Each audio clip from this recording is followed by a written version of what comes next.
أعوذ بالله من الشيطان الرجيم پناہ مانگتا ہوں میں اللہ کی شیطان مردود سے۔ بسم الله الرحمن الرحيم شروع اللہ کا نام لے کر جو بڑا مہربان نہایت رحم والا ہے۔ اعوذ باللہ من الشیطان الرجیم بسم اللہ الرحمن الرحیم ذلكم أقسط عند الله وأقوم للشهادة وأدنى ألا ترتابوا إلا أن تكون تجارة حاضرة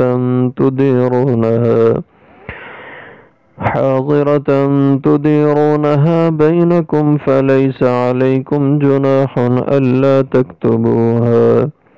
وأشهدوا إذا تبايعتم ولا يضار كاتب ولا شهيد وإن تفعلوا فإنه فسوق بكم واتقوا الله ويعلمكم الله والله بكل شيء عليم وإن كنتم على سفر ولم تجدوا كاتبا فرهان مقبوضة فإن أمن بعضكم بعضا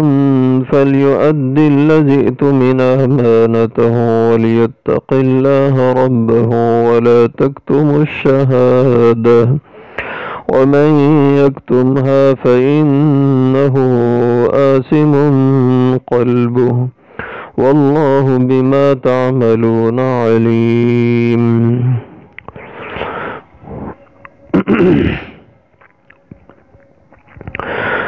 ذالکم یہ حکم اقسط زیادہ انصاف والا ہے، عند اللہ اللہ کے ہاں، واقوم اور زیادہ درست ہے، للشہادت گواہی کے لیے، وَأَدْنَا اور زیادہ قریب ہے، اللہ ترتابو یہ کہ نہ تم شک میں پڑو،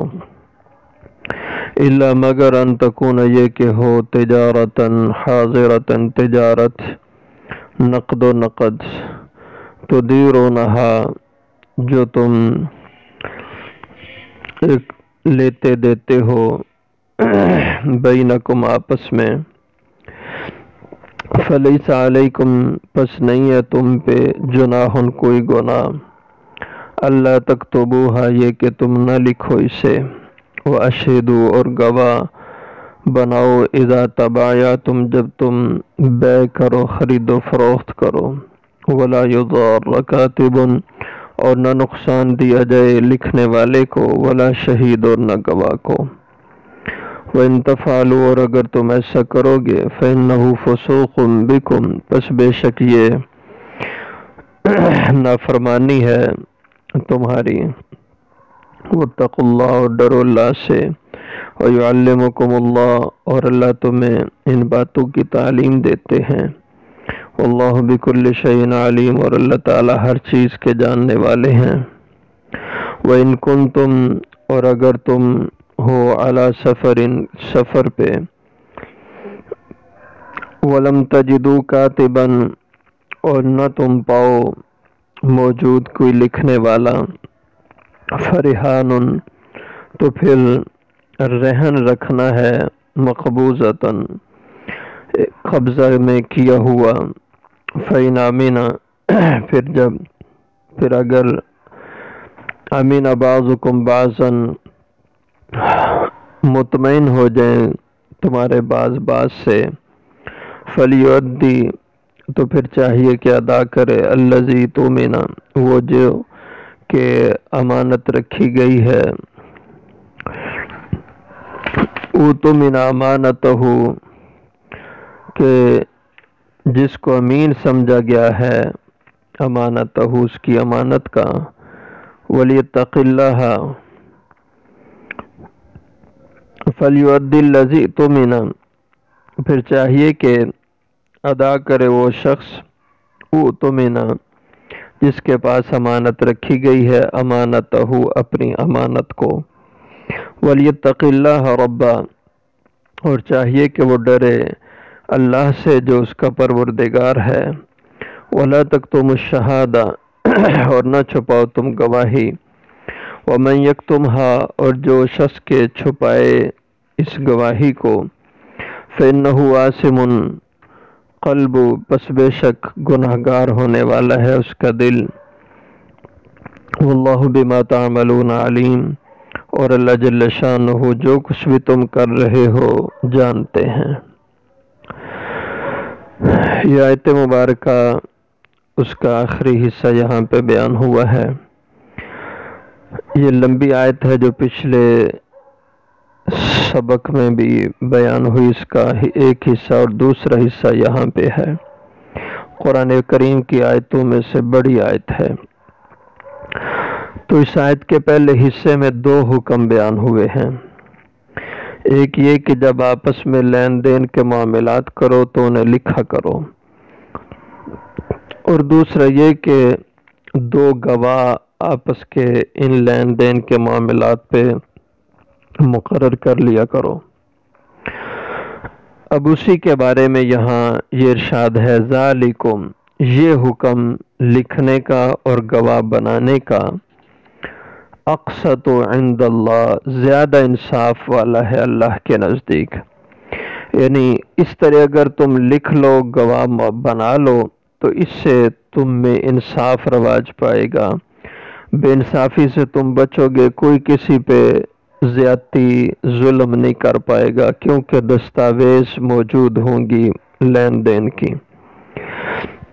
وَأَقْوَمُ لِلشَّهَادَةِ اور زیادہ درست بات ہے یہ گواہی دینے کے لیے۔ اس کا مطلب یہ ہے کہ بعد دفعہ ایسا ہوتا ہے کہ ایک موقع پر زبانی کلامی کوئی بات ہو جاتی ہے اور گواہ بھی ہوتے ہیں، اور دو گواہوں کے موجودگی میں لین دین طے ہو جاتا ہے، لیکن اس پہ سال گزر گیا یا 2 سال گزر گئے، بات لکھی ہوئی نہیں تھی، زبانی کلامی یہ سارا لین دین تھا، تو اب 2 سال کے بعد بعض دفعہ جو گواہ ہوتے ہیں وہ بھی اصل معاملے کو بھول جاتے ہیں، رقم کے فگر وہ بھول سکتے ہیں، لیکن جب تحریر موجود ہوگی تو پھر بھولنا اس کا موقع کم ہوگا۔ تو گواہ جو بنیں گے، گواہی دینے والے، اگر کسی موقع پر گواہی انہیں دینا پڑے تو تحریر سامنے ہوگی تو انہیں بھی کوئی مغالطہ نہیں لگے گا، انہیں گواہی دینا آسان ہوگا۔ اس لیے فرمایا وَأَقْوَمُ لِلشَّهَادَةِ یہ لکھ لینا زیادہ درست بات ہے گواہی دینے کے لیے بھی۔ وَأَدْنَىٰ اور زیادہ قریب تر ہے یہ بات، اللہ ترتابوا یہ کہ تم شک میں نہ پڑو۔ جب لکھا ہوا نہیں ہوگا شک ہو سکتا ہے، یہ 2 لاکھ رقم 2 لاکھ تھی یا 1,95,000 تھی یا 2,05,000 تھی، شک پڑ سکتا ہے، لکھا ہوگا پھر شک نہیں ہے۔ إِلَّا أَن تَكُونَ تِجَارَةً حَاضِرَةً اب یہ ایک اور صورت بیان ہوئی ہے لین دین کی، مگر یہ کہ ہو تجارت تمہارا لین دین حاضرتاً نقد و نقد، جیسے عام طور پر ہمارے ہاں یہ بازار میں سودا بکتا ہے، گاہک گیا اس نے پیسے دیے اور سودا خرید لیا، 500 1000 10,000 کا سودا لے لیا، اس میں لکھنے کی ضرورت نہیں ہے۔ تو دیرونا بینکم یہ لیتے دیتے رہتے ہو تم آپس میں، یہ عام لین دین بازار میں مارکیٹ میں چلتا ہے، اس کے لکھنے کی ضرورت نہیں۔ فلیس علیکم جناح تو نہیں ہے تم پہ کوئی گناہ، اللہ تکتبوها یہ کہ تم ایسے لین دین کو نہ لکھو۔ واشہدوا اذا تبایعتم یہاں ایک اور حکم بتایا ہے کہ خاص طور پر اگر کوئی اہم لین دین ہوا ہے زیادہ رقم کا، تجارت ہے وہ نقد لیکن زیادہ اماؤنٹ کی ہے، زیادہ اماؤنٹ کا لین دین ہے، تو اس کو لکھ لو، اس پہ گواہ بنا لو۔ مثلا کوئی مکان بیچ رہا ہے، کوئی اپنی پراپرٹی بیچ رہا ہے، اب یہ نقد ہے، اس نے پراپرٹی کی فائل دی اور اس نے پیسہ دیا، نقد و نقد سودا ہو گیا، لیکن فرمایا کہ چونکہ اماؤنٹ زیادہ ہے اس لیے اگرچہ نقد اور حاضر بے ہے لیکن گواہ اس پہ بنا لو کہ کل کلہاں اختلاف ہو سکتا ہے۔ ایک فریق وہ کہہ سکتا ہے میں نے تو یہ رقم لی نہیں، یا اتنی رقم بنتی تھی اور تو نے اتنی مجھے ادا کی ہے، یا جو رقم دینے والا ہے وہ رقم اس نے پوری ادا نہیں کی لیکن کہتے ہیں میں نے پوری ادا کر دی ہے۔ تو چونکہ پیسہ زیادہ ہے یا بعد دفعہ سودا طے ہو گیا اور پھر ایک فریق پھسلنے کی کوشش کرتا ہے اور اس کو ریٹ زیادہ مل رہا ہے، وہ پھسل رہا ہے، اس سودے سے رہ رہا ہے، تو اس میں احتمال ہے اختلاف کا، اس لیے فرمایا وَأَشْهِدُوا اور گواہ مقرر کر لو اذا تبایعتم جب کوئی خاص بے کا معاملہ کرو، یعنی زیادہ رقم والی بے ہو۔ وَلَا يُضَارَّ كَاتِبٌ وَلَا شَهِيدٌ اور نہ نقصان پہنچایا جائے لکھنے والے کو ولا شہید اور نہ گواہ کو۔ بعد ایسا ہوتا ہے کہ کوئی معاملہ لکھنے کی ضرورت ہے اور جو لکھنے والا ہے کاتب ہے وہ اس وقت فارغ نہیں ہے، وہ کسی کام پہ جا رہا ہے اور وہ کہتا ہے میں اپنا کام یہ کر رہا ہوں پھر آ کے تمہیں لکھ دیتا ہوں، لیکن جس کا معاملہ وہ اس سے زبردستی کرتا ہے نہیں مجھے ابھی لکھ کے دو، یہ ایسے نہ کرو، اس سے نقصان ہے، وہ جس کام پہ جا رہا ہے اس کا وہ حرج ہو جائے گا اگر تم اس کو زبردستی روکو گے۔ اسی طرح گواہ ہے، اس سے گواہی لینا ہے لیکن آج کے دن میں وہ فارغ نہیں ہے، مثلا کسی کا کوئی مقدمہ تھا، آج تاریخ تھی لیکن گواہ کو ایک دن پہلے بتایا تو اس نے کہا میں تو کل فارغ نہیں ہوں، تو اب اس سے زبردستی نہ کرو بلکہ تاریخ اپنی آگے بڑھا لو، جیسے آج کل عدالتی نظام میں اگلی تاریخ لے لی جاتی ہے، تو یوں نہ کاتب کو نقصان پہنچایا جائے، تکلیف دی جائے اور نہ گواہ کو تکلیف دی جائے۔ یہ معنی تو ہے ولا یضار جب اس کو مجہول بنایا جائے، نہیں مجہول ہو، اور یہ نہیں معروف معلوم بھی ہو سکتی ہے ولا یضار اور نہ نقصان پہنچائے معلوم ہو اگر صیغہ یہ، اور یہ معروف کے صیغے میں بھی یضار کا استعمال ہوتا ہے، تو اس لحاظ سے اس کی دوسری پھر تفسیر یہ ہوگی ولا یضار کاتب ولا شہید اور نہ نقصان دے لکھنے والا اور نہ گواہ، یعنی جو لکھنے والا ہے عبارت وہ لکھنے میں کوئی غلط نہ تحریر لکھ دے، رقم جتنی بنتی ہے اس سے کم نہ لکھ دے یا اس سے زیادہ نہ لکھ دے، یوں کسی فریق کو نقصان نہ پہنچائے۔ اسی طرح گواہ بھی گواہی میں کوئی غلطی نہ کرے، کوئی لفظ کا ہیر پھیر نہ کرے، یوں کسی شریف آدمی کو نقصان نہ پہنچائے، نہ کاتب اور نہ گواہ۔ وَإِن تَفْعَلُوا اور اگر تم ایسا کرو، کسی کا نقصان کرو یا کسی کو تکلیف دو، فَإِنَّهُ فَسُوقٌ بِكُمْ پس بے شک یہ تمہاری طرف سے ایک نافرمانی کا کام ہوگا، اللہ کے حکم کی عدولی ہوگی اور اس کے حکم کی مخالفت ہوگی۔ وَاتَّقُوا اللَّهَ اور ڈرو اللہ کے حکم توڑنے سے، وَيُعَلِّمُكُمُ اللَّهُ اور اللہ تمہیں ان باتوں کی تعلیم دیتے ہیں اس لیے ان پہ عمل کرو، وَاللَّهُ بِكُلِّ شَيْءٍ عَلِيمٌ اور اگر گڑبڑ کرو گے تو اللہ ہر چیز کے جاننے والے ہیں، کل کو وہ پکڑ کریں گے۔ وَإِن كُنتُمْ عَلَى سَفَرٍ اب یہ ایک اور حکم ہے، کوئی لین دین ہوا لیکن لین دین کرنے والے سفر میں تھے کہ اس سفر میں ان کے پاس کوئی کاتب نہیں تھا اور کوئی لکھنے والا نہیں تھا، تو اب ایسی صورت میں یہ ہے کہ جو شخص قرض لینے والا ہے تو وہ اس قرض کے بدلے میں اپنی طرف سے کوئی چیز ضمانت کے طور پر دے دے قرض دینے والے کو اور رہن رکھ دے اس چیز کا، تو یہ ایک ضمانت ہوگی کہ یہ شخص قرض کو واپس کرے گا۔ اب چونکہ لکھنے کا موقع نہیں ہے لہٰذا رہن رکھنے کا حکم فرما دیا۔ وَإِن كُنتُمْ عَلَى سَفَرٍ اور اگر تم سفر پر ہو، وَلَمْ تَجِدُوا كَاتِبًا اور نہ تم پاؤ کوئی لکھنے والا، فَرِحَانٌ مَقْبُوضَةٌ پس رہن قبضہ میں دے دینا ہے۔ تو رہن کوئی بھی چیز آپ رکھ سکتے ہیں، مثلا ایک آدمی نے 1,00,000 روپیہ قرض لیا اب وہ اس کے بدلے میں سونے کی کوئی چیز زیور وغیرہ رکھ دیتا ہے رہن کے طور پر، ضمانت کے طور پر، یا اس کے بدلے میں اپنی کوئی زمین کسی کو دے دیتا ہے، یہ ضمانت کے طور پر رکھو اور جب میں تمہیں پیسے یہ قرض واپس کروں گا یہ چیز تم سے واپس لے لوں گا۔ اس کو کہتے ہیں رہن رکھنا یا ضمانت کے طور پر کوئی چیز کسی کے حوالے کرنا۔ لیکن یہ بات ذہن میں رہے کہ جو چیز رہن کے طور پہ رکھی گئی ہے یہ اس قرض خواہ کے پاس یہ امانت ہوگی، اس کو وہ اپنی ذات کے استعمال میں نہیں لا سکتا۔ سونا رکھا ہے اس کا بھی استعمال نہیں کر سکتا، زمین رکھی ہے اس کا بھی استعمال نہیں کر سکتا، مکان کسی نے ضمانت کے طور پر کسی کے پاس رکھا، کسی کو دیا، تو اس کا استعمال ناجائز ہے۔ جو بھی رہن میں رکھی گئی چیز ہو وہ استعمال نہیں کی جا سکتی۔ فرحان مقبوضہ، پس رہن ہے قبضہ کیا ہوا، فین امین، اور یہ شریعت میں ایسا اس کا رواج تھا، آپ صلی اللہ علیہ وسلم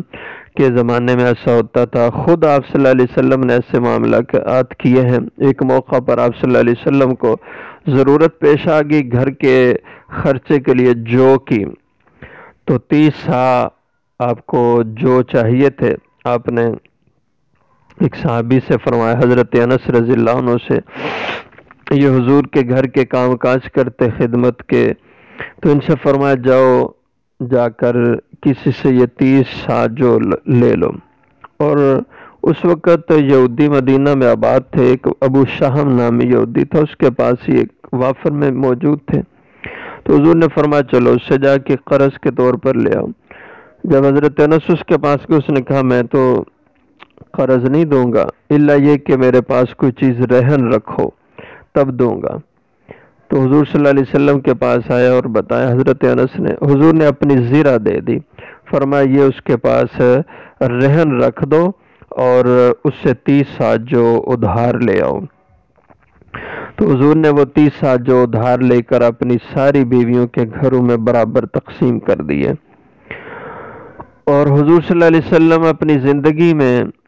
یہ زیرہ واپس اس یہودی سے نہیں لے سکے کہ 30 سا جو واپس کرنے کی استطاعت ہی نہیں تھی۔ حضور کی وفات کے بعد حضرت صدیق اکبر رضی اللہ عنہ نے یہ اس کی قیمت جو کی اس یہودی کو واپس کی اور حضور کی زیرہ اس سے واپس لی تھی۔ تو رہن رکھنے کا رواج تھا اور آج بھی لوگ رکھتے ہیں، لیکن اب غلط رواج ہے کہ لوگ جو رہن میں رکھی گئی چیز ہے اس کو استعمال میں بھی لاتے ہیں، یہ غلط ہے۔ فَإِنْ أَمِنَ بَعْضُكُمْ بَعْضًا، پھر اگر مطمئن ہو جائیں تمہارے بعض سے، فَلْيُؤَدِّ الَّذِي اؤْتُمِنَ أَمَانَتَهُ، پھر چاہیے کہ ادا کرے وہ شخص کہ ذی اؤْتُمِنَ، جس کے پاس امانت رکھی گئی ہے، امانتہ، اپنی امانت کو، یعنی جو شخص مقروض ہے اس کے پاس جو قرض امانت کے طور پر اس کو دیا گیا تھا، چونکہ قرض ایک امانت ہوتی ہے، آپ نے اس کو واپس لوٹانا ہے اصل مالک کے پاس، تو فرمایا کہ اس کو وقت پر جو طے ہوا ہے واپس قرض ادا کرنے کا اہتمام کرنا چاہیے۔ البتہ اس سے پہلے گزر چکا ہے کہ اگر وہ شخص مالک اس قرض کو معاف کر دیتا ہے تو یہ اس کے لیے بہت اچھا ہے، اور اگر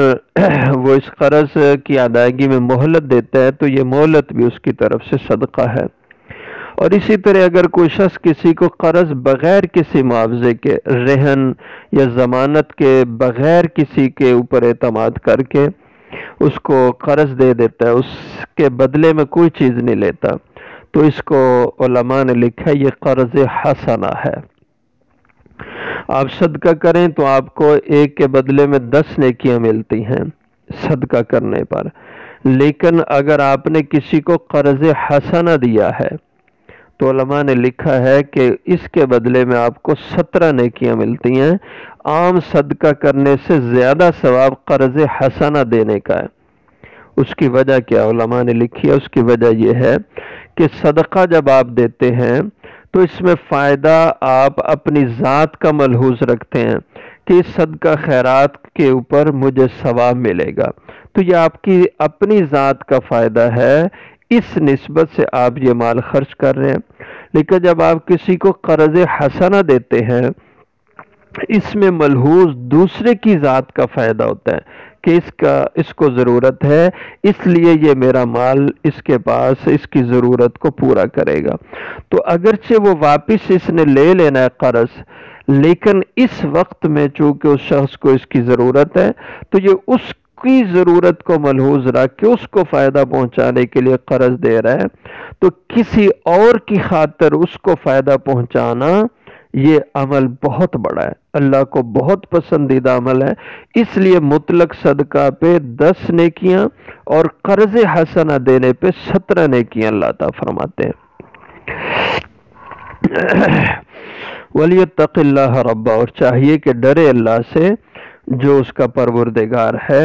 اور صحیح صحیح امانت واپس کرے، ٹال مٹول نہ کرے۔ وَلَا تَكْتُمُوا الشَّهَادَةَ، اور جس کو گواہی کے لیے بلایا جائے تو وہ گواہی کو نہ چھپائیں۔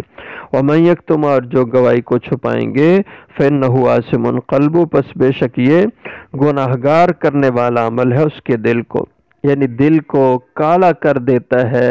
کہ لوگوں سے قرض لے کے واپس نہ کرنا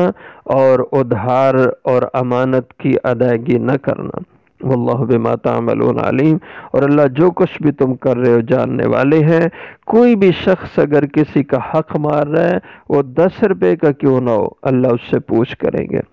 یہ اصول معاشرت ہیں، آداب زندگی ہیں، ان کو ملحوظ رکھنا چاہیے۔ معاشرے کی اصلاح کی یہ بنیادی اصول ہیں۔